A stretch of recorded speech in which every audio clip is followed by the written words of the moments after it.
Hello there, it's Mike. And Katie. It's episode 189. The one with Prey, plus more. This week on Cup of Rad.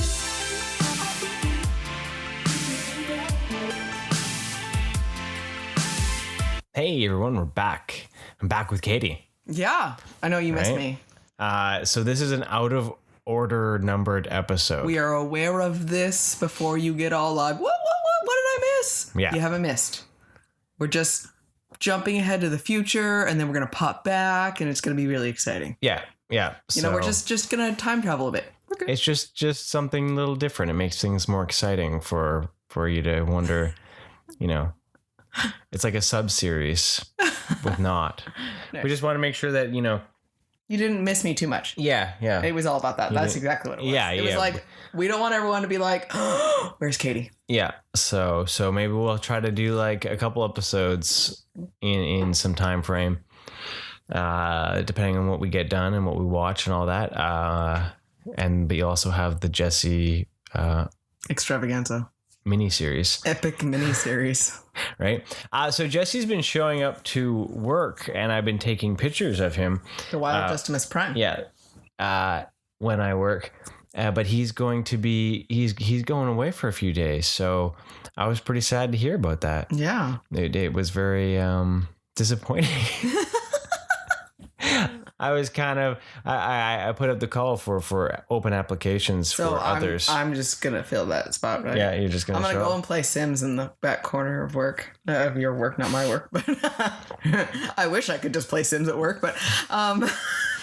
I wish I could just take pictures at work. I'm in like a groove. Today I actually had my first day off in like 6 days. Yeah, you took so many pictures. It's awesome. And I was just like, I didn't go anywhere. I just did it all in like the alleyway between the houses here. Mm-hmm. And, but I got some bangers, I think. So, yeah. But I'm like in my headspace, and like, I've got these other ideas for like some of the Dio stuff, but like, Mike's on a long weekend right now, so he's all very excited. Right. I'm all overzealous right now.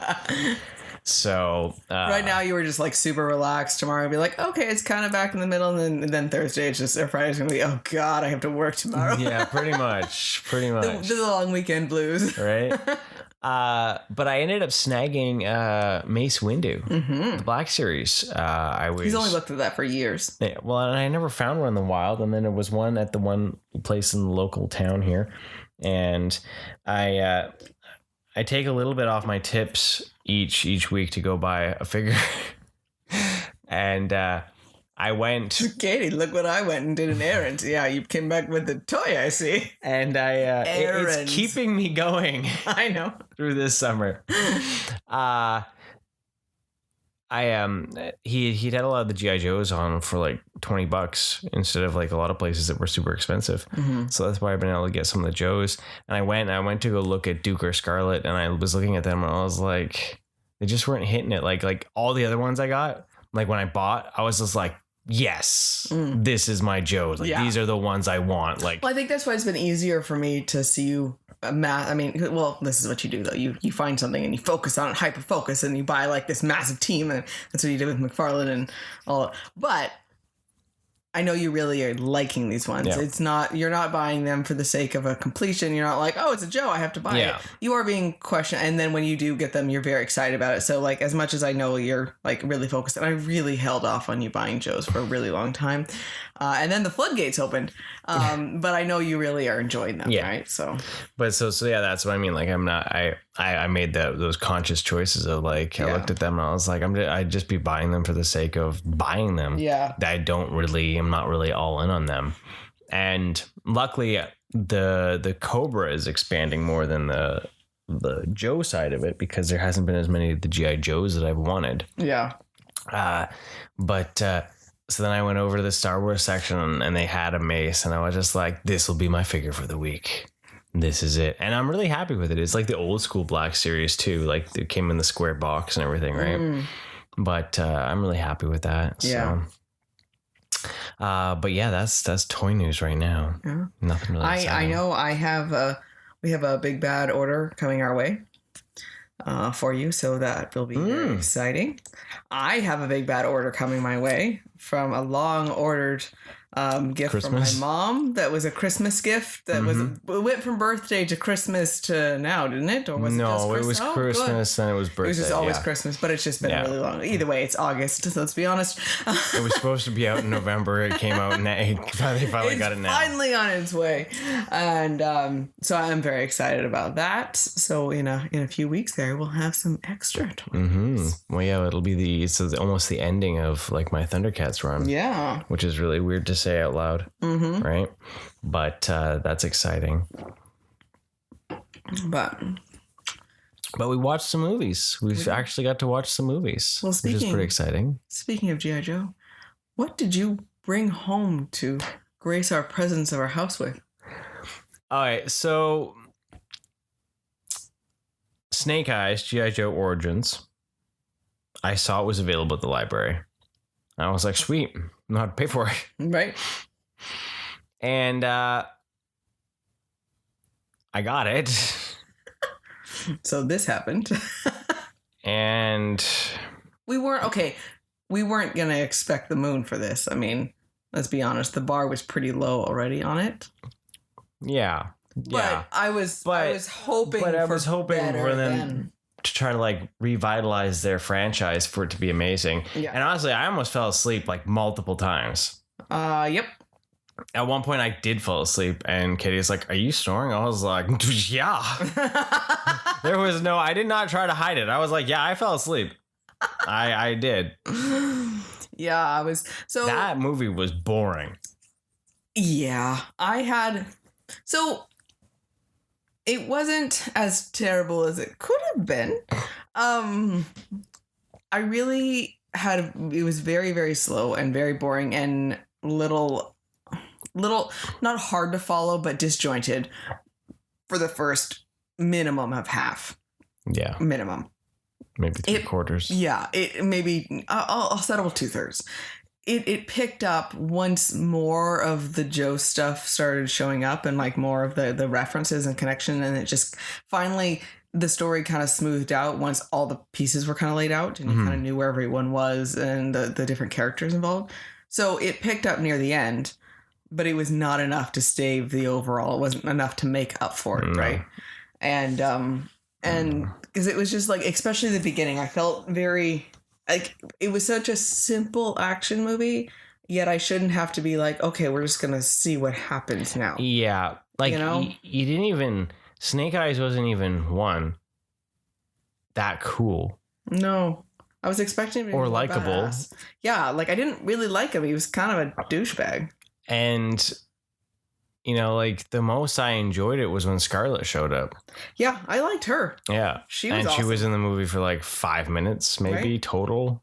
Right. Like the actress that played her was pretty cool. She was the one from Ready or Not, you said. Yeah. But yeah, I was just like, nope, this is them failing again. Yeah. Like as much as the other Joe movies weren't the best, Retaliation is still the best Joe movie. Mm-hmm. Right. And it's still not a great Joe movie. Yeah. Right. So like it had the idea, like at the end, it had the idea of them being like a force and not being like, because both the other movies, they were like, well, you had one movie where they were working, but it was like so science fiction, it was beyond. And then you had the other movie that was like, then they were on the run from the like. And yeah, this was just like had like that early 2000s green filter from like a Nick Cage movie from Jerry Bruckheimer. Yeah, it reminded me of like Bad Boys or something. Yeah, too. Like, and I liked I did like that. Like when Baroness showed up, and it was more of Cobra is using other people to do its own bidding and its means. Like Cobra's everywhere because it uses other connections and other community. I thought that was cool. So like stuff like that was interesting, right? But yeah, then it just the style of it felt like an old movie. Yeah. And like Snake Eyes himself, the actor, I just wasn't thoroughly. I don't know. It was just something missing. Yeah, it did not fill my cup at all. I didn't feel like I was rooting for him. No. And I should have. He should have just been badass, right? but there was no badassery had. Yeah. Like this movie, if we're talking like a cup of radness, this is like that last like dribble of coffee that you're like, oh sweet, I still got coffee, and then you go to drink it and it's cold. And then there's a little bit of like the coffee gunk in it too, so it's a little gritty. You really dislike it. Yeah, no, I don't like this movie. It caused some strife afterwards because we watched it with Kiddo, and he says he really likes it, yet he cannot tell us why he liked it. Yeah, he seemed very upset that we didn't like it. And I tried, so we have Mike on the spectrum of like, holy crap, this is garbage. I apologize to them that I brought it up. To me, I'm like, well, I don't feel like angry about it, but it was also like really kind of a waste at the same time, you know. And then Kiddo was just like, I really liked it. Why? I don't know. And he just totally shut down. So we don't know why our son liked it, but he liked it. I don't know. But yeah, I don't know, man. I'm usually not one to really rip into a movie, but like that, it was not a great time. Like it was not. And I feel bad for people who paid for it. Like, yeah, it's such a simple concept, and I don't understand why they can't make a live action of it. Well, the story itself wasn't terrible. Like the idea of it, what it could have been. I don't know why it was so badly executed though. Yeah. Like it's not a terrible story. But I would have liked to see more connection to some more Cobra stuff earlier on, and maybe some more if they brought it a little bit earlier or something. I don't know. But yeah, so Snake Eyes G.I. Joe Origins was not rad. And we're gonna move on. So we checked out on Netflix Rise of the Teenage Mutant Ninja Turtles, the movie. Mm-hmm. We did. It is kind of like the end cap, I guess, to that series. Did the series end abruptly, or? Yeah, it got canceled, or is it? We don't know it. I maybe. Oh, okay. They always talked about doing a movie, so I don't know if that was the intention of it. The intention was like, because like Nickelodeon does weird things with their properties. Okay. So it was, but it kind of is acting like the bookend of the series. Yeah, but it also felt like a beginning. It was like a bridge to probably another reboot of some sort, a different style. You know, you like this one just enough to switch it up. Like on I did hear at one point that they talked about only doing movies going forward with them. Oh, okay. That we're going to focus around each brother. Huh. So this is Leonardo's story. Yeah. Okay. So to kind of align them more with like what we know of the turtles, how do they get to those places? So okay, so there could be 3 more. Who knows? But right on. But I doubt it with the Seth Rogen one coming out next year. Oh yeah. So myself, like I only watched a few of the episodes really with you guys. They had watched the Rise cartoon more themselves, so I didn't really have too much going into it. I know that, you know, when we first started watching it, we weren't huge fans of it, but you said it got a lot better as it went on, and I never really got to see that stuff. Yeah. So I was like, I'm going to go in with an open mind. I know that you felt better about this, but it was still a bit of a shock, you know, seeing them so different than what I was used to, especially Leonardo with being how terrible he really was. Oh my goodness. I was watching this and I was like, this is not okay. Because I mean, the last I watched was 2012 Turtles or whatever. Yeah. And it was just like, this is terrible. What is happening? Why are they awful to each other? And I had no idea they had mystic weapons. So that was a whole other level of things. But overall, though, I really did like this movie. Yeah. It was actually a lot of fun. I didn't feel like it was difficult to catch up on them. Like it's self-contained in itself. I didn't feel like I needed to have watched the series. So as you know, maybe that sucks, but at the same time, you can still watch this movie without having, oh crap, I haven't watched all of these episodes. You know, you can still enjoy it. And I thought that was really cool. So. Yeah, that was something that they did a good job of outlining it without actually needing to have watched the series for sure. The end of the series got darker, and that's when it really caught my interest. Yeah. And so when this started, it was a little bit back to how it was at the beginning of this series. And I was like, it's really zany and screwball comedy. I was like, what happened to that darkness that they brought in? It was still comedy based, but like it was a lot more serious at the end, right? And it started pretty dark though. And then it brought it back, right? Yeah. Like, and there's more darkness in this bright and colorful cartoon than you would expect, actually. Yes. Which is impressive to see. I really got a kick out of it because it did kind of tell another story and it brings the turtles all together. My only real gripe is that it's very similar story beats to some of the stuff from Out of the Shadows. Because they have to pull the Technodrome in from another dimension. Yeah. Right? And it was like, and the stuff that they were doing to get there, I was like, this is seriously just like a cartoon version of Out of the Shadows with like extra added to it, right? Yeah. So I was like, that was pretty weird to see that. Like, I still feel like this was a cartoon that was originally supposed to have run right around the time like the Bay Turtles dropped. Right? Yeah. Because they look the same, they kind of act the same as those versions, right? Yeah. So that's kind of like that weird kind of change in momentum, but it's still fun to see. It's a different take on the Turtles, especially for their weapons and all that, and to see what someone has done with them. Yeah. I really liked so as you had mentioned, this was Leo's story, and it really focused on his growth and development, and not that plus as a team themselves. Yeah. And I, with starting it out with him being so terrible and being so childish, and I'm so used to seeing him as a leader for so much and so serious. And so it was a bit shocking, but they did a really good job of making that transition happen naturally. Yeah. The events that happened, it wasn't him being just like, what? How did this happen? How did he become this character? And so that was really good. Yeah, the writing and all that for that whole story of him coming around to realize that he has to trust his team and talk to his team and work with them, not just think he's the shit. Yeah. Was well done. I did like the Krang in this. I liked the design of them. I thought that was quite funny. Yeah. And to see it was a different style of them and being able to manipulate and take over things, but still kind of, you had this like homage to them having the suits and being in the middle of things. And I thought that was really cool. Yeah. So, yeah. That was the one thing that I thought was weird we were talking about. So like Kiddo has had in his childhood, he's had the 2012, he's had the Bay Turtles, he's had Rise, and then next year he's going to have whatever Seth Rogen's crew is bringing out. In 12 years. Not even 12 years. Yeah. Well, yeah.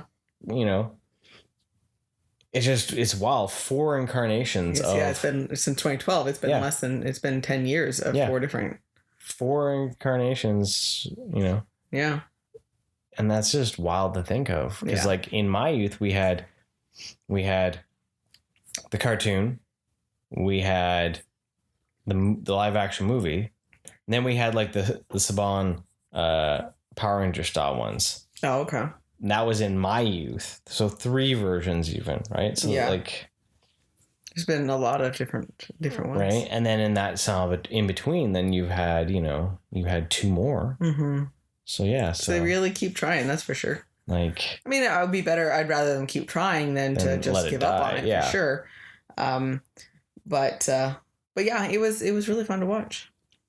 Yeah, it was worth it. I think it's definitely a fun Turtles movie, and it brought in some different heart, and it's a nice little 90-minute package. Oh, and this brought Casey in, and it was interesting because I had never seen any of the episodes with April in it at all, right? Yeah. So that was a bit jarring. She was a bit more annoying in this than she was in the series. Yeah. And I don't know why she kept yelling April O'Neil.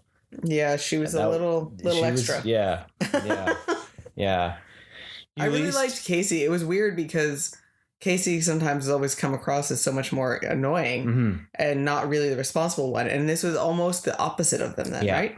Where the April is very over the top and just doing whatever she wants idea. And Casey was very like, let's focus, let's get this done. Yeah. So that was an interesting spin on it. Yeah, no, it was. No, I recommend it if you're a Turtles fan to at least give it a check it out, because I think at the end there's something to like out of every version. Even if they're the worst versions, there's still something to enjoy. And if not, even if you don't enjoy it, then it gives you more credence and more enjoyment for the other things and appreciation. That's true. So it all still helps form opinions and help. This is my least favorite version of Donnie, though. I was going to ask how that was. I assumed it wasn't because he was a little bit... he's so neurotic, and his ego is there. Yeah. That's not the... And that was even kind of like with the Bay stuff. I didn't like that. I was going to say, the Bay one was terrible. That's why I liked like the 2012, how they made him, he was still compassionate. Yeah. And these ones took his compassion out. Yeah. Right. And I think it's a good balance, because usually whenever we think of tech nerds, we think of detached and not compassionate and not really caring. Mm-hmm. And that's what they did. They stereotyped it. Yeah. Whereas like 2012 and even like the other versions, he's still a nerd, but he's still compassionate and caring. Still about heart, right? Right. And he's like that. He is almost more of that heart of the team, right? Where like, he's like the heart. Mikey's a soul. Raph is the muscle, the emotion, right?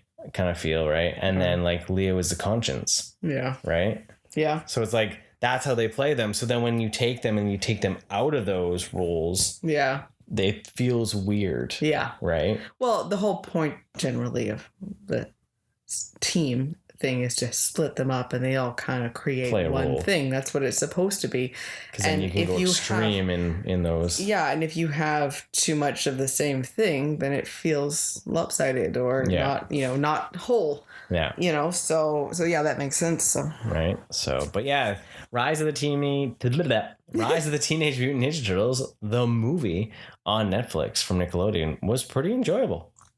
So we kept on the animation train, and we finally watched Sonic 2, which we really wanted to watch. We just haven't gotten around to it. Because Sonic was like that surprise, like this is actually really good. Really good. Like really. So I had high hopes for this one that it would do the same thing. And so, we just hadn't been able to watch it yet. And it finally showed up, and we had seen it for the on demand there. Yeah. And we're like, you know what, we're gonna make this happen. And yet again, did not disappoint. Yeah, I really had a great time with Sonic 2. Yeah, I really enjoyed it. It's a pretty solid sequel for a video game adaptation, right? So this has Tails show up, and then we also have Knuckles show up.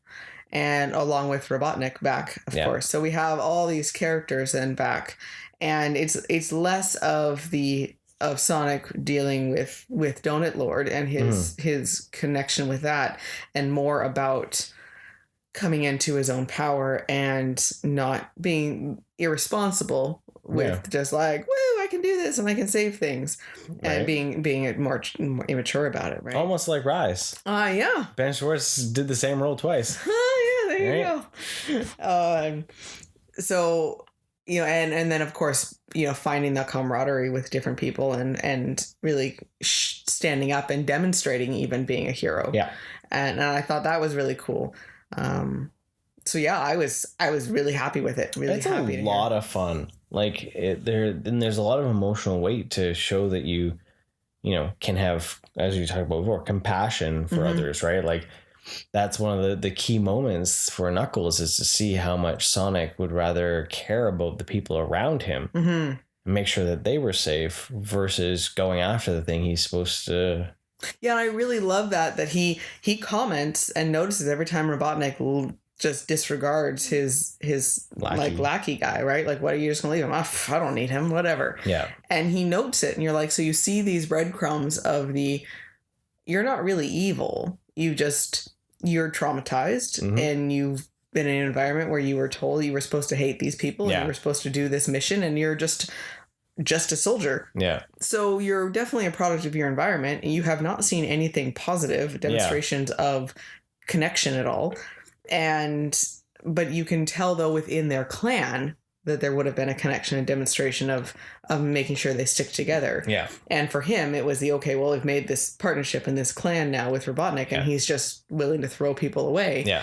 And I was hoping that would have been the thing that changed him to the good side and brought him to the light, right? And Sonic saving him then made a huge difference, right? And I love the responsibility aspect, or the hero aspect. The line was you're not a hero for yourself, you're a hero for other people. And it was great to see him not just telling people that Sonic was living that. And so yeah, there was a lot of heart to it, right? It's fun to see so much of the games come to life, but without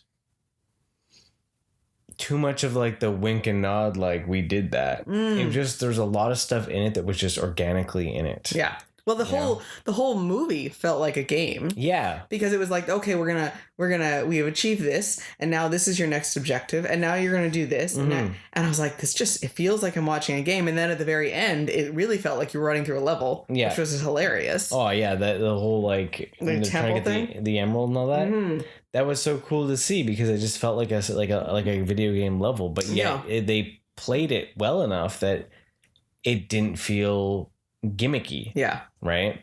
Like I like they reimagined the Robotnik's hornets to be part of his little egg pods and all that. Yeah, that was pretty cool. I liked how, I just commented, I noticed, at least with Tails, it felt like, because when you have the video games, you have the buddies that show up that just bring their special talents in type thing. And even just the way that Tails talked, it felt like your video game buddy has showed up to help you in this thing that you couldn't do before because you didn't have the tech. And so now Tails is here to bounce back ideas with and everything. I was like, yeah, this is awesome that I feel like I'm watching a video game. Right. Like montage, right? Like that was so cool. And even the fact that they turned him to Gold Sonic when he got all the emeralds. That was really cool. Right? And Super Saiyan Sonic. Yeah, it was Super Saiyan. But like that was something from the one game too, where you collected the emeralds and you would turn yellow and you would, just kind of like float through. You were like, it was like a star power. Star power, okay. Where you just kind of were able to, like, you were going so fast, you weren't even really moving as a character. You were just like, his arms were back and he just like flew through and just anything blew up around him. Oh wow. So, it was just really cool to see them use that. Those things in it, and I had a lot of fun. I love seeing young, I don't know how you say this, Jim Carrey in this come out. Goofy Jim Carrey, right?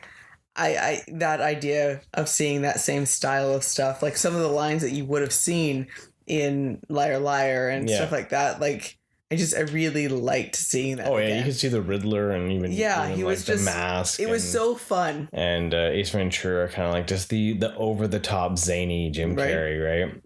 Just spitting out whatever he could come to his head in that moment. Yeah.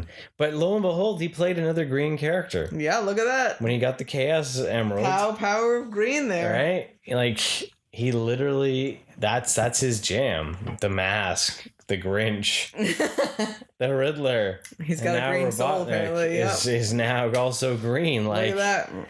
It's so weird, right? Yeah. What did you think of Idris Elba as Knuckles?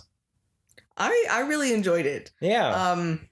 It was kind of funny because he just seems so serious, but then it actually made it like almost more enjoyable when he wasn't as serious. Like especially at the end, of course, when he was, he's so structured and focused and like, and so I liked the change in his tone to like hear him talking. He might sound like Starfire. Like I thought that was hilarious. And, but yeah, I really enjoyed it because it wasn't all bro where it could have been with being all muscly wise. Yeah, it was cool to actually have like a really talented actor play the character. it brought a bit more of the seriousness to the character, because you're right, they could have even gone really weird with it. Yeah. And to kind of play off of Ben Schwartz, very like, Yeah, could cool try to be loose, like more right? charismatic or something like that. And it's like, I like that I could see Idris Elba as in real life playing that role. I could visually see him being those voices that he was portraying.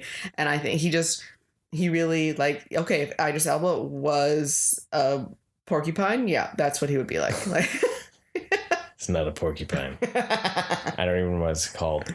E something? Yeah, it was just a clan or something like that. No, it's like, it is based off a creature. An E something? Yes. I know Sonic is a hedgehog. I do know this, people, but I'm just commenting on the movie. I'm just clarifying.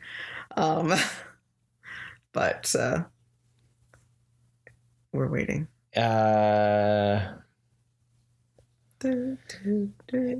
Echidnia. I think I know what you're talking about. Let me see the word. Sorry, it went all crazy on me. Weird little creature thing. Echidna. Oh, yeah. Well, that's what they said. Yeah. The echidna. But echidna is a real... Dude, I'm pretty sure it's based on something. You mean it's based on a Sega video game? No. Fucking you. I think I know what you're talking about. They are spiny anteaters. Yeah, let me see it. Quill-covered porcupines. Egg-laying mammals. They're okay, let's see. So they are similar to platypuses. I was gonna say if they're egg-laying mammals, then they're platypuses, yeah, but okay. So it's Knuckles the platypus. Whoa. Right? That thing's amazing. Look up Echidna. This is one of the strangest creatures I've ever seen. It's also one of the cutest things I've ever seen. Go look up this animal right now. Right? Like Echidna. Where are they from? They got to be from Australia. Everything weird is from Australia. Sorry, Theo. Yeah, Australia and New Zealand. New Guinea. Sorry. Well, of course. Weird things evolved there, man. Magical. So they eat ants and termites. They have like a straw. But they are not related to anteaters. You said they were more like platypuses because of the egg laying, right? Yeah. Because egg-laying mammals is very unique.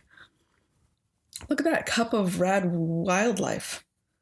Weird. Thank you, Sonic, for teaching us about these strange creatures. Here, check this out. Mm-hmm. Where they were named this a creature from Greek mythology who is half woman, half snake. Oh, Echidna. As the animal was perceived to have qualities of both mammals and reptiles. Oh, yeah. So they're medium-sized solitary mammals covered with coarse hair and spines. Okay. They resemble anteaters of South America. They have short, strong limbs and large claws and are powerful diggers. Okay. They have tiny mouths. Huh. Despite their appearance, echidnas are capable swimmers. Oh, look at that. That's why he could swim. Kiddo loved the fact that Sonic just sank and couldn't swim. He just thought it was hilarious. Because I forget that he's played the game. Yeah. I have played it, but not since I was young, and I'm not about to pretend like I remembered the game at all, right? But yeah, them and platypuses are the only egg-laying mammals. So there you go. Nature. Nice. Nature. So we're gonna also learn about Greek mythology. Echidna was actually the mother of a lot of monsters. She was actually the mother of Cerberus, it says. So,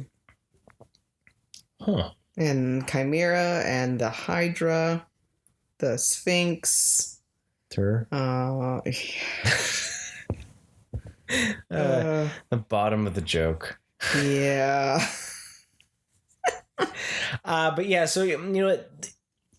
The only gripe I really had with Sonic was some of the human element I could have done without. Yeah. There's a whole scene where Donut Lord's sister-in-law is getting married, and yet it is quite humorous.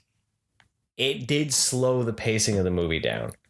Because you don't care enough about this character to really care about what she does. So there is a good span, like 5 minutes of the movie that probably could have been cut, and it would not have changed anything. Well, what I thought was funny too is I realized when we were done, I'm like, never circled back to that at all. Yeah. And I had forgotten about it, which shows how unimportant it really was. Like her helping Donut Lord's wife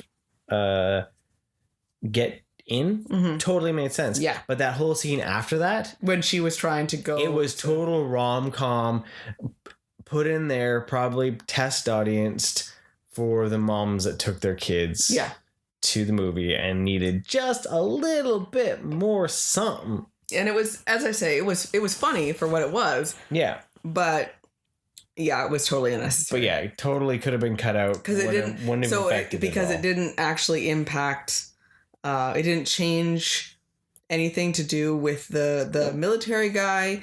It didn't impact anything that was going on with Sonic. Yeah, nothing at all. It was, you know. Yeah. It was just as if they felt that, well, we can't leave them just hanging. Yeah, we can. Yeah. We can. Totally. It's a kid's movie. Yeah. Right? Like, you could have. Well, and I'm one of those ones, too, where it's like, dude was a douchebag that set you up on a fake wedding as an FBI sting. Yeah, you can drop his ass. I don't care if he's gorgeous. No. That's awesome. That's awesome. And that's all I have to say about that. But yeah, I look forward to finding out if there'll be a Sonic 3, and, you know, I hope they get the same team going. Yeah. Because they did a pretty heavy tease for Sonic 3 with the Shadow showing up at the end. Mm-hmm. So how cool would it be? Because this could, if they could keep that quality going, like, you might have a perfect video game trilogy. Like, I don't know. I don't know, man. Right? Like, I don't know. Because, like, but I mean, if they can still follow this, because we know Robotnik isn't proven dead, so we know he's alive somewhere. And so you have the two movies which both scored high with audiences and scored high with critics. Mm-hmm. Both were killer at the box office. Yeah. So, like, the pressure for 3 is on. Yeah. Like, is it been greenlit yet or no? I have not heard of his greenlit yet. Okay. One thing that was funny is because it was filmed up here. Yes. And so, like, one of the first scene, they're driving through the city, and I'm like, this looks like Vancouver. And then it stops, and it has shows Hornby, and it has an intersection. There's got to be a Hornby in Seattle, because that seems like a weird thing for them to have shown so clearly. Yeah. And I was like, oh, it says Hornby Street. Yeah, that's got to be Vancouver. Okay.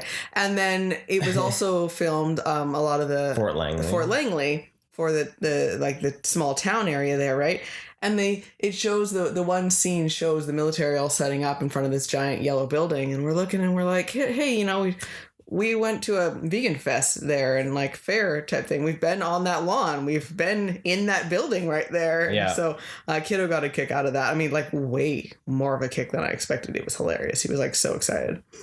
So that was quite funny. I put in Hornby Street, Seattle, and it just brought me to Hornby Street in Vancouver. So never mind. It was very much Vancouver. And they were just like, yep, we're just going to pretend people will just assume there's a Hornby Street in Seattle. So right. Because, yeah, that seems legit. You know, I don't know even if Jim Carrey will come back. I was going to say, has he retired yet, or is he? Oh, no. Sonic 3 was greenlit. Oh, good. They're hoping for a December 2024 release. So. Well, that's good. I hope so, because I really enjoyed it. Yeah, so because he basically said it all depends on the script and all that for him to come back, but, like, he's considering retiring. Yeah, because I think he's in that mode too of, like, I'm going to retire on top. Well, as long as this one is still can be what he has been able to do and it still shows it, then hopefully he will do it. Because, I mean, if he could retire with me thinking him of this, that's perfect, right? Yeah. Because he's come full circle and being kind of still been able to channel so many of his great characters in a modern movie. Yeah, I think that's fantastic, right? Speaking of which, the whole Ace Ventura reboot thing that he was working on for Amazon is dead in the water. I'm not saying it's a bad thing, but I was gonna say it's probably a good thing because people went back and they started when it was announced, they went back and they watched it, and they were just like, he's had to kind of apologize and been like, yeah, shit happened. I done screwed up. Well, so, and then Amazon got scared and went, no. Sorry, one more thing I wanted to say about one thing I like, even they had it in the Sonic, in the first one too, but the second one, I love how it feels like we're watching something that exists in the real world because they make commentary about things as if it was real, an existing person right now talking about stuff, and all the pulp culture drops and all the like quick little details. I love all of that commentary. Yeah. Of really making it feel like it's. I mean, I know it's going to date it at some point. Yeah. But it really these are the movies that kiddo will show if he ever has kids, and they're going to be like, "What is this?" Yeah. But it was just so fun and so good. Oh my God, Dad, no. Right. So I like the commentary like that. So yeah, no, that's a good one. There was something else I was going to say about it, but I can't remember now. You like the giant robot? I thought that was cool. I thought it was like a good nod. Like they didn't shy away from the giant Robotnik robot. Well, in general, Robotnik is over the top, right? And I think it's fantastic. I think that's the Mushroom World was amazing. I think that's the one thing that's really cool about this series, though, is like as much as they're trying to put it in the real world, they're still saying that there's weird stuff. Like, like they're dealing with an anamorphic hedgehog from another world, right? I think it's just they're not shying away from it. And when they had that original backlash with the designs and decided to go more with the traditional look, it just ended up. Sorry, just reminded me of Ugly Sonic. Ugly Sonic.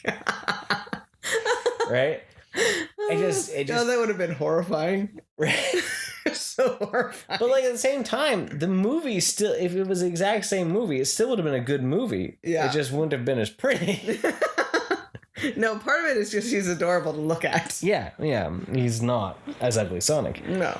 But just that idea, like, I love that they have a giant robot. Like, how many other video game movies would have tried to have made it not so look like the video game, right? Like, I love that with this series is that they're respecting that source material by using things that are very similar, and not being like, oh no, we got to make this hardcore and like veiny and like bioorganic and like, or just some giant light matrix or something like that. Yeah, they could have tried doing that. Yeah, and like all the electricity wise, and he could have been like Electro. I don't know. So like by all means, like that's the thing that's cool about it, is that they're still holding true to what it is. It's a weird ass video game, right? I love how the credits recap the movie, but in Sega animation. Right. I thought that was so fun. Yeah. It's like, yep, totally. This is what it felt like watching the movie, and that is amazing. Yeah. So. But yeah, Sonic 2, if you haven't already checked it out, totally worth your time. Yes. If you like the first one, because it's on par with the first for sure. And now the main event. The movie I've been waiting for, I was waiting for all weekend to watch, and it was killing me that I had to work. Because I had so many people watch it and be like, have you watched it yet? Have you watched it yet? Have you watched it yet? Have you watched it yet? And I was like, no, quiet. And when have I had time to watch it? And then I had the well, can I tell you something about it? I was like, no. No. Katie, let's watch this and get this over with. Prey. It was on Hulu in the States, but everywhere else it's on Disney Plus, which is hilarious to say. Prey is an R-rated movie. Yeah, very R-rated. Prey is a prequel of sorts to the Predator series. It takes place back in the 1700s. 1700s, Like 1719, I think it was. Yeah. 1716. Where a predator comes to Earth and faces off against a tribe of Comanche. Mm-hmm. And there you go. They had it. Yeah. All good. We saw the movie. Peace out. No, so this year, because the Predator movies have had like a very sordid history. Yeah. 1, good. 2, good. Alien vs. Predator, bad. That was the third one, was Alien vs. Predator? Yep. Mm. Alien vs. Predator 2, I think, was the next one. Is there anything worth listing good after that? Not so good. Better than the... There was Predators, which was done by Robert Rodriguez. That had promise and did leave with some like, oh, I want a sequel. And then they never revisited it. Mm. I still, I'm gonna lie, I still haven't watched The Predator. Mm. I don't know why. I think I heard so many mixed things about it that I just didn't bother. So you need to watch. I need to just watch it. That needs to be on your list of one of the days when I'm like at my hair appointment, and you like, because that's by default you tend to watch really terrible movies, but who knows? But yeah, it's on Disney Plus, so it's one that I gotta check out. But I just the marketing never really caught me, right? Yeah, but like the marketing for Prey was just hit with a bang. Yeah. And just so, and a quick review, the movie is beautiful. The movie has gore. Mm-hmm. The movie is excellent. And there is so much more. I really like Prey. I really liked it. It brought kind of that remembrance of the original Predator. But also just did something different. It was dark. There was no humor. It was just engaging. And it's also just a really pretty film to look at for the first 30 minutes. Yeah. At least. Like, it's only a 90-minute movie. It's shorter than Sonic. The first 30 minutes being the fact that there's no predator. There's predators in there, right? Yeah. So and I think that's interesting. It's not like it's boring. Oh, good, the predator's here now. It's gonna pick up pace. It was interesting from the moment the movie started. Yeah, and it was engaging. The acting and the characters that they created with this tribe. Yeah, where they were like being on their trying to, she was trying to like come up to be her own and like do these things. It was just interesting. It was engaging. Okay, so can we do spoilers? Are we going to do spoilers? We are going to do spoilers. What was it like? Give quick before spoilers. I agree with you. It was I loved it. I don't have any love of the Predator franchise. Like I don't really know. I know of it. Mm-hmm. And I have seen, I believe, with you. I could care less.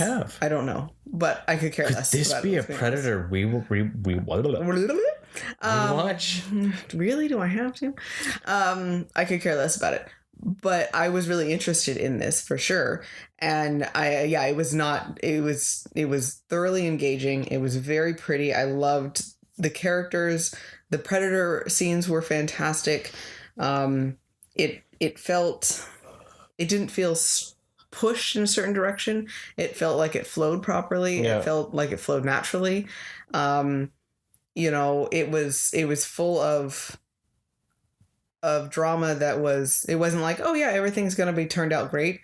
It was very real life feeling in a lot of the scenarios. And yeah, I thoroughly enjoyed it. Like, I will definitely look forward to at some point in the future being able to watch it again. Nice. So. Okay, now we're going to spoil it. Spoilers. Okay. Not safe for work spoiler time. Not safe for work. I don't know. It makes it more exciting. Then people are like, oh, shit's going to hit the fan. We're going to see some boobies.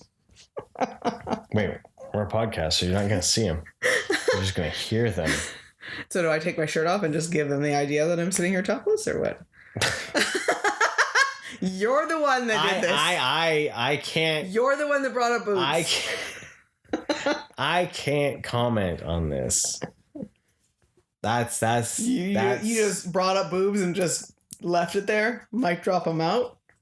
Maybe. Okay. So spoilers of the movie. I'm not wearing pants. Oh, that's what he really wanted. He's like, no one cares about your boobs. No. Pants. No pants. I'm giving it out to everyone. So like someone's like, oh, boobs, and someone else is like, no pants. Sweet. This is an awesome podcast. Right? That's what's happening. The beer has just hit a little bit now. Oh, we're drinking beer? No. So yeah, okay, where were you going? Where were you going with your... What was I doing with my spoiler? Your spoilers. What were you going to spoil all over their face? What was I going to say? It's a very good question. Things that I really liked about was that the lead up, and I loved that for the bulk of the time, similar to the original Predator movie, Predator was all cloaked with his cloaking and all that, and it was just like those scenes where there was just that like clicking sound in the that was fucking terrifying. Sorry. Broke it and dropped it, man. The clicking, yeah, it makes my skin crawl, right? And my neck kind of twitches, and it's just So like, so this is off tangent. It's making me not want to wander in the forest alone. But so one of my videos from when we went camping was just of the trees, and on super off tangent right now. On Instagram, they had the guy that talks about the purple people eater, right? So I posed that on there, and it just reminded me of that, like that idea where it's like you look at the trees and the trees are moving, and you just hear that. Yeah. Right? Yeah. And you're just like, it's eerie and all that. Yeah. That would have killed you if you'd seen this kind of stuff and we'd gone up to Silver Lake, because it was like that super quiet, like you hear no other sounds. Yeah. And you just have the trees going, and there was like the trees knock, right? So the tree, that's the thing, is like the trees create that sound. Oh, that's right. That's creepy. You know, so. And we don't have to go to Silver Lake. But like you could hear that kind of stuff even up at the when we went camping last too. Yeah. Like it's the branches. They yeah. Right? Yeah. Right. You know what? It was awesome to get the full reveal of the Predator when he gutted that bear. That was an epic shot. The blood pouring down onto the thing and just spilling all over, and that's how you're seeing the full form size, of him, yeah. Right? Just from. Well, I love the steady, like, say again, for someone who say if you've never seen anything with Predator, so say this is your first introduction to it. I love that she is trying to raise the red flag of there's something big out here. Mm-hmm. Look how big its footprints are. Yeah. Something is wrong. This is not a bear. Like, this is so much scarier, and we should be concerned. Yeah. And so, you start having these hints about things. And then with all the things she's finding, let's say with the snake, that was horrific to see this skinned snake. Yeah. And, just to watch all the things that are happening like that. But then you also have, at that same time, parallel to all that, you have that really interesting story of such a human element of her trying to prove that she belongs in a certain, not in this box, that she's supposed to be in the societal norm, and that but she also isn't all like the shit yet either, but wants to be taken as seriously like that. And that battle, like, well, I can't get better if you guys aren't going to accept me in this, and all that back and forth, right? Where I can't get the experience if you're not willing to give me the experience. Exactly. And then they protect it because they're afraid of being shown up. It's everyone else's ego. And so it's like that whole concept is such a universal experience for something, and for growing up in general, and for changing in society. And I can't imagine, of course, back then it would have been just as difficult. And I like that they were trying to teach her with the medicine, and she was trying to see that there is benefits for all that sort of stuff. But I mean, all that, just that character alone, like, that was still really interesting and really well done. Well, it was cool to see her over the course of the film learn and adapt and change through her experiences. Yes. And through her observations, because that's how you get through life, right? You make a mistake, you have to learn and from you it. have to adapt from it. And that's something that I don't you don't really see in movies now. Everyone's just good at everything right at the get-go. Either they're really good or they're just accepted to be terrible at something. Yeah. And it's like, it was just nice to see her learning and finding ways to make her situation better, because at every turn it kept getting shittier and shittier. Right. And she kept finding ways to make it better. Yeah. And then I also liked the commentary on there about, because this is supposed to be the Northern Plains, it said, and that she comes across, just the bear trap alone. I'm like, where the hell is a bear trap this time? That where they are at this time in the timeline, like that doesn't make any sense. And then when she found all the buffalo, right, that really didn't make sense for her at all. If it had been one of them, then it would have been one thing. But it's not something that was attacking, so it didn't make sense for the predator to have done this, because that would have just been like, it literally is a sitting target, right? There's no real hunt involved in that. There was no threat to protect himself against. And so, like, I'm thinking about this, and I was like, this can't be, like, I automatically, being American, it's just, you just assume it's the English. And then it was like, wait a second, this has got to be the French, being up there. And I thought, just that parallel story of, not only do we have this monster out there right now, but historically, we also have these problems showing up. So it's just so much good commentary. I love too that the Machino that were the English speakers. Yes. And then the French, they were just speaking French. But what was cool was there was no subtitles. Yes, so you never knew what they were actually saying. Yeah. I think that was a really cool way of doing it, to show. Because it really put you in their place then. Of not knowing what was Because when that Frenchman was speaking English, then it was because he had said that he could speak other languages. So he could speak Comanche as well. He knew some, right? Some of it. And that was really, I think it was really well done, because it's like we don't get to know what everyone said. Especially because the subtitling. Because then you actually had to pay attention to their body language and their facial expressions and their actions and what they were doing to really kind of get a sense of maybe what was actually happening, And so it left a little bit of that extra unnerving aspect of like, well, what's actually going to happen, Right. That whole scene, though, when they decided to give her up as bait for the predator, so they were going to try him, that was amazing. Just how he just became a machine. Yes. And it was just like thank goodness we've got the French, because we got more fodder here. Yep. And we're going to see some more murder. Well, because you called it, you're like, oh, he's going to kill all of them. Yeah. And it was just like, it was predictable, but it was awesome at the same time, right? But just like, I don't know. I just really liked it. Like, well, some of the shots were really interesting too. Were very arty too. Yeah, right? You didn't have to be just right up in its face. You had the farther back shots and the use of the different lights and focusing on certain things, and it was really interesting to look at. Yeah.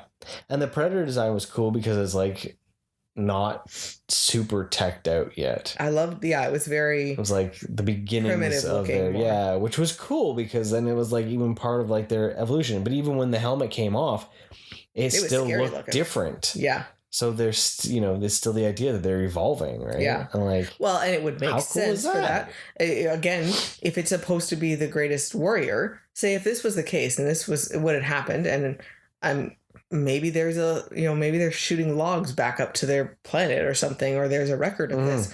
And if they're supposed to be the greatest thing and they get killed, then they damn well better evolve from it. Yeah. And figure out when we're going to come back, we're going to improve. What was our problems? Yeah. So it would only make sense. Right. So I think it'd be cool. Like, I know it would be a little bit cliche or whatever, but to like have different era Predator movies. Yeah. Just to show them as they slowly began changing and all that to where they finally get to, But no, I really like this movie. I was so sad that her brother died. Yeah. But like, as I had said, it felt very real. It also made sense that he died, even though it was super tragic. Yeah. But it felt very real. Yeah. And it gave so much weight for what actually really happened. I mean, so many of them died, and so many of them died because they wouldn't listen to her. But he was definitely a loss because he was excellent. And he's a good character. He was such her cheerleader for things, and really did want to stand up for her. He just didn't know how to quite to fully support her, but he was only really pushing back because she just thought, well, I was already amazing. Yeah. You know, so there was that little bit of understanding that you still need some more time, but you know, so, but yeah, he was a really good character. Yeah. Like really enjoyable. And so when he died, that was really heart-wrenching. Yeah. This is probably the better streaming movie that I've seen in forever. Yeah. Like, because there's been streaming movies that have been like, yeah, it was enjoyable, but like, I could care less about watching it. Like, that's been the bulk of all the Netflix stuff. Well, hell, if we'd gone to theater for this, I would have been 100% happy. 100%. Like, it would totally been like, yeah, this was amazing. Yeah. When can we watch it again? So. Yeah. No, totally. Because it was a great film. Yeah. Like, you know what? It got me excited to watch the other Predator movies. Yeah. And like, I hadn't really cared about rewatching the Predator movies in a long time. Mm-hmm. Like, this has me going like, you know, we should probably do a Predator watch. Yeah. Just because, like, yeah. Oh, that was one thing too. Like when them talking so heavily about the medicine that they were giving and that it cools their blood and so I was like, I started thinking about it, I was like, she's gonna figure this out. She's gonna figure out that something has got to come back to this. That this is gonna be used as a hiding technique. She's not gonna know why, but this has got to come back. Yeah. That she's realizing, and her observations are it can't see something, and I thought that was really, you know, that was the other thing that was really sad when that French guy died, when the guy with his leg cut off that he thought he was going to be home free, and then he stepped on and he screamed, and I felt so sad that he died. I'm like, he probably would have died anyway, considering by himself, but he probably wasn't the best of guys. No, most likely not, but it still was just really, really sad. Yeah. You're like, so close, man. But it showed too that well, it's dead, whatever. Yeah. And yeah. So no, I But I thought it was interesting. The use showing about the different medicines and the herbs and all that sort of stuff. Like, I know I'm not fact checking any of this stuff, but it was interesting because it felt so paid attention to for details for a lot of that. I also love that the actors and actresses were actually Native American. So that was really cool to see that. So it gives credence then for me saying that this was a okay story. And I know you had said there was actually a Comanche dub. There's a Comanche dub, yeah.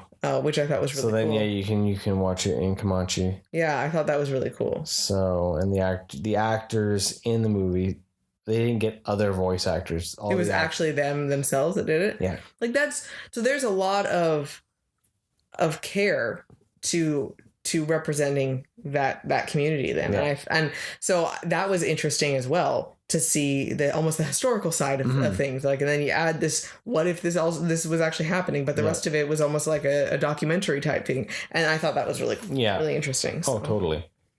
But NECA did confirm that they have the license for the film, and they will be making at least Predators based off of the designs. Nice. Because they've made Predators off of every other design. Yeah. That's one thing though that I'm surprised I don't have. Yeah, it is weird.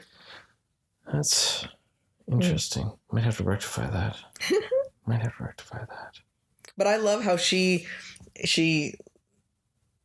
essentially tricks him into, I love how she tricked him to cutting his own arm off. That was amazing. Well, that's the thing is that like all of the Predator films, like the two good ones, they don't win by besting the Predator. Even Arnold doesn't win by out muscling him. Yeah. Because he's huge. They do it by outsmarting them. Yeah. And tricking them. Yeah. Right? Like, and setting traps, and it's survival horror. That's what it is. Yeah. It's that idea that you're being hunted by something that's bigger and badder and scarier than anything else we can fathom. Well, it's the most dangerous game. Well, yeah, with aliens, and that's the whole point with even in this movie showing them fighting the lion. Like, you're not gonna, if you just wrestled the mountain lion, you're not gonna win. You have to trick it. You have to, outsmart it and play up its weaknesses that it might have, or use its strengths even against it. That type of stuff. So it was no different with this one. She paid attention. She observed, she learned from different things, and that's the only way you're going to be able to do it, right? Exactly. We keep telling the world that we're the human's big bad brain. We deserve to be all like on the top of the food chain for things, and it's because of our brain, not because of our muscles. Yeah. Like, Exactly. So, exactly. Yeah, I can't say enough good things about this movie. It's really totally worth it. So if you get a chance, it's on Disney Plus, the Star Plus section. Spoiled it. Or yeah, we didn't spoil enough to like. But it's still worth it, even if you wanted to listen to the spoilers and you haven't seen it. Still, it's so pretty. It's on Hulu in the States. Yeah. And if you haven't figured out how to get R-rated content on your Disney Plus subscription in other parts of the world, you have to go into the menu settings. And you have to set a password for your account. And then it will unlock all those delicious... If you're like, he's lying to me, it's not here. R-rated things. Yep. So... whole new world opens up. Right? Things you never expect to see. Under the Disney banner. It's there for you, baby. Yeah. But yeah, so Prey, totally worth it. Go watch it. Go watch it now. Yeah. That's what should happen. You should just go watch it. And then be like, thank you. And we're like, you're welcome. I guess that's everything, Mike. For this week. Thanks for joining us, everyone. Have a wonderful day. Remember, stay rad, dudes.